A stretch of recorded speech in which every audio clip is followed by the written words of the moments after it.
Entre mon travail à temps plein, la création de contenu, la vie de Miss, l'écriture de mon guide, le sport et toutes les autres choses que j'ai à faire dans mon quotidien, si je ne m'organise pas un minimum, je ne fais rien. Ou sinon, je commence des choses et je ne termine rien. Je sais aussi qu'il y a beaucoup de gens qui ont plein d'aspirations, qui ont envie de faire certaines choses, qui ont des objectifs, mais qui ont malheureusement l'impression de manquer de temps. Et personnellement, je pense que ce n'est pas une question de manque de temps. Je pense que c'est une question de ne pas savoir par quoi commencer, ou de ne pas savoir prioriser ses tâches, et surtout aussi le fait de ne pas savoir quoi laisser de côté. Donc aujourd'hui, dans cette vidéo, je vais te montrer concrètement comment moi je m'organise, comment je prépare mes semaines, les outils que j'utilise, comment je priorise mes tâches, mais aussi comment j'ai appris à protéger mon temps. Je préfère te le dire tout de suite, je ne suis pas productive 24 heures sur 24.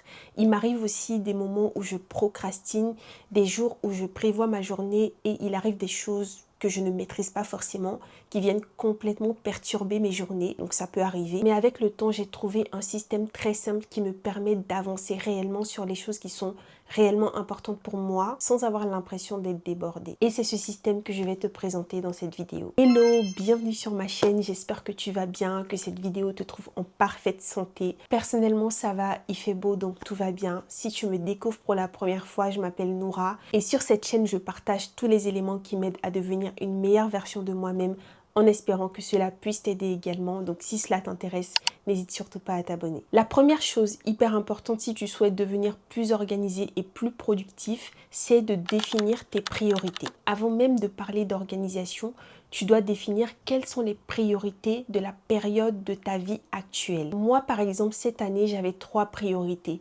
Première priorité, ma création de contenu, mon concours de beauté Miss Planète et mon CDI que j'ai à côté. Étant donné que mon concours de beauté devait avoir lieu en mars 2026, il y a eu juste les mois de janvier, février, mars où j'ai dû adapter mon organisation autour de ce concours-là. Une fois que le concours était terminé, lui, je l'ai sorti de la liste et je me suis focus uniquement sur mes 2 priorités restantes pour le reste de l'année qui sont la création de contenu et mon CDI. Mon CDI occupe entre 8 à 10 heures de mes journées et la création de contenu est un projet que j'ai décidé moi-même de mettre en place parce que mon objectif est de créer un empire digital. Donc aujourd'hui, mes semaines s'organisent principalement autour de ces 2 réalités-là. Si tu dis que quelque chose est ta priorité et qu'elle n'a jamais de place dans ton agenda, je pense qu'il faut que tu te poses réellement la question de savoir est-ce que cette chose est vraiment importante pour toi? Quelle place cette chose occupe réellement dans ta vie? Et comme je l'ai dit, mes 2 priorités sont étendues sur toute l'année, donc elles ne changent pas tous les dimanches.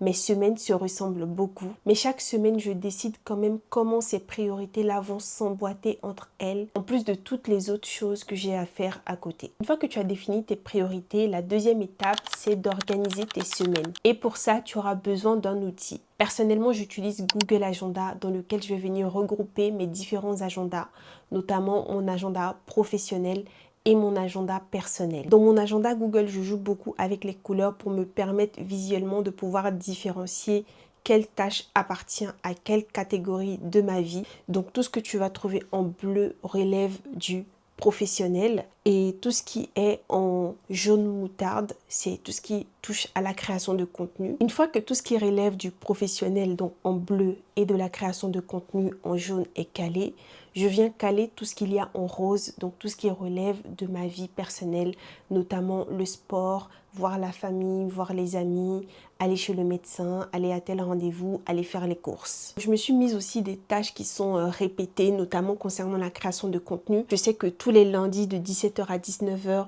je fais un peu de montage en général pour YouTube parce que je poste la vidéo le mardi. Le mercredi soir de 19 h à 20 h, je prépare les contenus, je recherche les idées. Et le vendredi, je fais la préparation des scripts. Et par exemple, le samedi matin, de 10 h à 11 h, je filme les vidéos. Ce que je fais aussi chaque soir, c'est que je vais vérifier mon agenda la veille pour le lendemain, pour m'assurer qu'il n'y a pas quelque chose à ajouter, à déplacer ou à modifier. L'idée importante ici, c'est de savoir que je ne me lève pas le lundi matin en me demandant qu'est-ce que je vais faire aujourd'hui et me réveiller le mardi en me posant la même question. Non. Dès le début de la semaine, donc dès le dimanche, j'ai déjà une vision globale de tout ce que j'ai à faire dans ma semaine. Et bien sûr, mon organisation n'est pas militaire. L'idée, ce n'est pas de remplir toutes les cases. Comme tu as pu le voir, il y a quand même du vide dans mon agenda. Mais l'idée, c'est que les choses essentielles soient déjà calées dans mon agenda et que je puisse savoir concrètement où va mon temps. Ce qui est important aussi, c'est de préserver du temps pour toi dans ton agenda.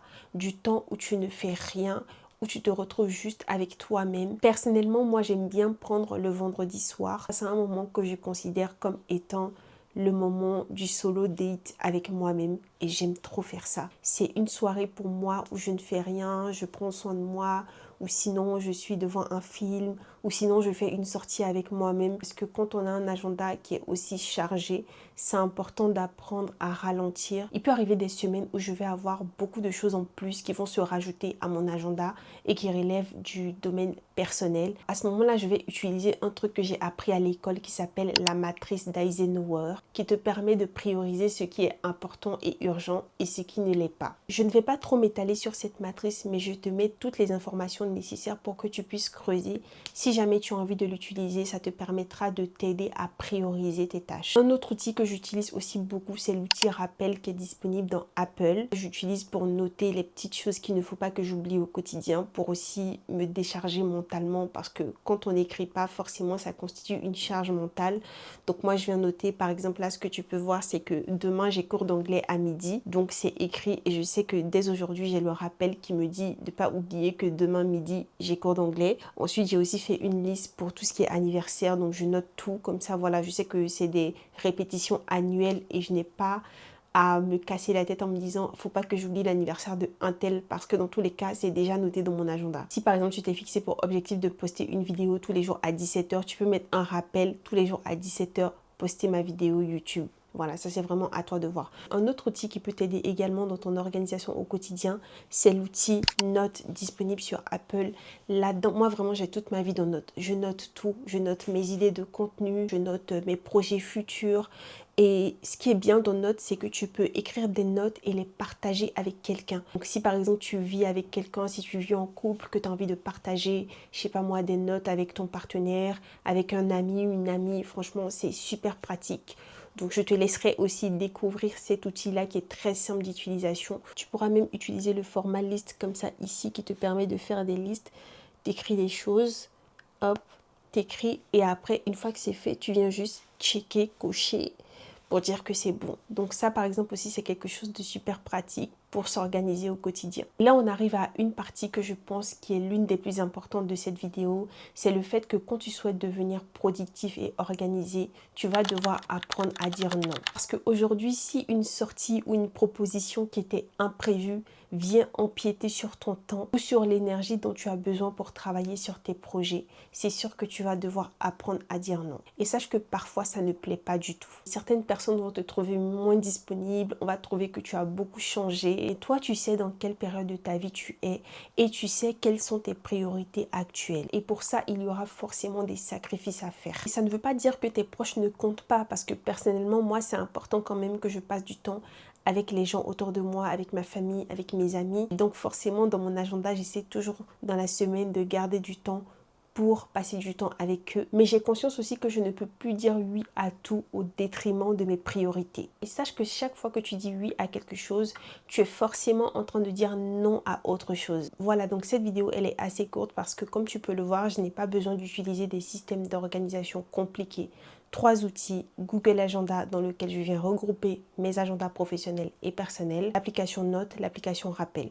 Les autres choses qui sont importantes, c'est définir ses priorités, organiser ses semaines autour de ses priorités qui ont été définies, ne pas surcharger son agenda, prévoir un moment dans la semaine où on est en solo date avec soi-même et où on ne fait rien, où on fait quelque chose qu'on aime pour soi-même et apprendre à dire non. Ce que tu dois retenir, c'est que tu ne peux pas tout faire et tu ne peux pas satisfaire tout le monde. Même les meilleurs outils du monde ne pourront pas t'aider si tu essayes d'être partout en même temps et de faire plaisir à tout le monde. Donc tu dois apprendre à choisir ce qui mérite vraiment ton temps en fonction de la période dans laquelle tu vis actuellement. Voilà, j'espère que cette vidéo t'apportera quelque chose.